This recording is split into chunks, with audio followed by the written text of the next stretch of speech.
Bien, ahora nos encontramos con un árbol frutal. Los higos no son injertados, los higos son propagados por esqueje o por estaca, ¿no? Los higos pues tampoco no son de acá, fueron traídos por los españoles. Se habla mucho que el primer higo fue instalado en el Palacio de Gobierno y de ahí ya pues fue al sur y del sur se distribuyó por todas partes, y hasta donde sabemos todos los higos están propagados por medio de esqueje, o sea, debe tener muchos años, al igual que el olivo. Ahora, en los higos tenemos diferentes colores. Tenemos higos de color negro, el color del higo, y sobre todo también hemos visto higo verde, hemos visto higos rosados. Pero el higo más común es el higo negro, que es el que mayor consumo da. Y el higo negro, la característica es que las hojas son un poquito más oscuras y un poquito más anegradas, ¿no? Pero en este caso, por el color y la característica de este higo, este debe ser el higo blanco.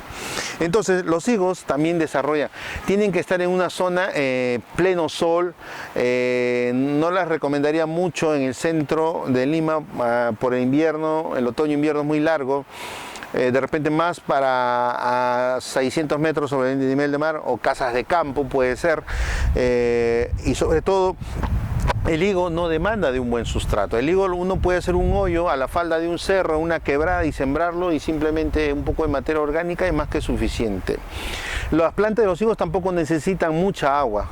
Hemos visto cuando hemos hecho huertos en pleno Lima, donde hay una muy buena tierra fértil y sobre todo hay una demanda de agua constante, de riego de 1 a 2 veces por semana, el higo ha dado frutos, pero no es lo mismo que consumir un higo donde hay una zona más eriaza, una zona más seca, de un ambiente más seco. Entonces, por lo tanto, el higo no demanda mucho mantenimiento. Desde ya de repente podemos sembrar en las azoteas, en macetas también las podemos sembrar, pero tomen en cuenta que es de poca agua. Que tenga una muy buena iluminación. Nosotros tranquilamente podemos ver que la producción de higos acá es en pleno verano, o sea, el fruto ya desde enero, febrero, ya en pleno verano acá en nuestras costas de la capital ya tenemos fruto de higo. Pero este higo, para que dé constantemente, necesitamos a medida que ya hagan un buen follaje, ¿no? Porque esta planta también se le cae toda la hoja antes de agosto, ya en agosto se le cayó toda la hoja y ya en septiembre empieza a generar nuevos brotes. En esos nuevos brotes viene un buen follaje y sobre todo ya empiezan a venir los frutos pequeñitos. Lo que sí se recomienda, que a medida que ya tiene un buen follaje, es reducir el agua, ¿no? Entonces, este higo conocido, bueno, su nombre científico Ficus carica, normalmente los ficus son tropicales y demandan mucha agua. Este tipo de Ficus carica es de poca agua. Por lo tanto, si queremos tener un buen fruto, es ya reducirle ya en noviembre, la primera semana de noviembre, ya reducirle el riego o la frecuencia de riego, justamente para que ya la planta empiece a trabajar en su fruto. Ya en enero, febrero podemos estar cosechando frutos de higo. Normalmente un higo de la que nosotros podemos conseguir en un vivero, lo recomendable sería pues de 70 centímetros, 30 centímetros como esto, que tengan 3, 4 ramas, ¿no?, de las que están saliendo. Los higos pueden crecer tranquilamente hasta 6 metros de altura. Esto se ve mucho en España, en Valencia, donde podemos ir a los huertos, salir de la ciudad y podemos ver higos de 6 metros de altura, una barbaridad. Normalmente acá las hemos visto máximo de 3 a 4 metros de altura, ¿no?, en algunas partes. Pero los higos también se maneja con poda. ¿Por qué? Porque es importante la poda para ver hasta cómo se nos facilita la cosecha, porque si es muy alto, muy elevado, pues las aves van a consumir los frutos arriba y abajo no vamos a poder cosechar muy poco. Entonces, lo recomendable de los higos es también hacer una poda anual, ¿no? Una poda de tamaño, una poda donde uno puede controlar el tamaño y el desarrollo. Y otro es, si queremos propagar higos, también tiene que ser de un buen esqueje lignificado, ¿no?, que eso se puede realizar en los meses de agosto.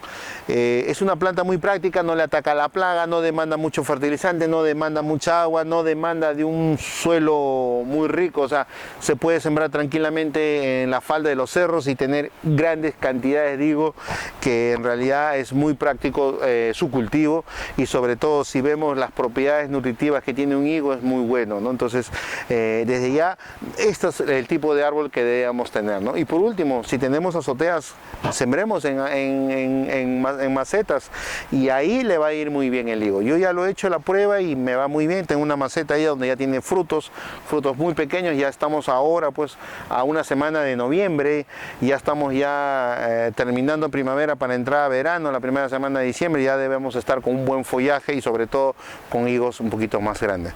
Entonces, Esta es una de las plantas de fácil mantenimiento y producción, por lo tanto incentivo mucho a que empiecen a trabajar con estos frutales de higo que son mucho más prácticos, porque incluso hasta las hojas se consumen, ¿no? Ahora hablan mucho para tratamiento de colesterol, diabetes y todo, pero siempre se ha usado la hoja de higo incluso para hacer el dulce que se usa en los picarones, ¿no? En estos postres que normalmente se dan, entonces usan la hoja justamente para hacer el dulce de picarón.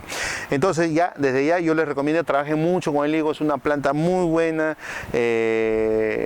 y tiene muchos años, pero es muy nutritivo.